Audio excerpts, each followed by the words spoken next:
So I thought I might answer this question because this is a good one. So this is a new method that I've been doing. It's called the sponge method.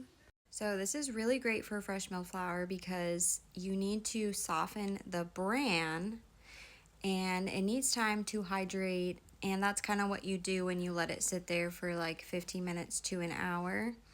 But I really feel that the 2 hours definitely helps your bread. So from what I've noticed, I've been doing usually an hour for my autolyse, but ever since I've been using the sponge method, this is my third time using it, it has been really awesome. So it improves the texture and it boosts the flavor of whatever wheat berry that you're using. Basically, it makes it like a lighter kind of bread, and it also helps with crumbly bread. So if you're having that issue, this really helps soften it up and fluffs it up. And when you're letting it sit there for 2 hours, it helps to break down the flour components within it and to soften, creating a more like deep kind of texture and taste to it. So letting it sit there gives that yeast a little bit of a head start to kind of help that gluten develop and soften that brine really great. Another thing that's really awesome is it is better for digestion because you're letting it ferment extra longer and it's breaking everything down with that yeast. So it helps break down the phytic acid and making it kind of more nutritious and like bioavailable for your body to kind of digest it a tiny little bit better. And it can also help prevent like a dense bread. So if you're having issues with that, it can help with that.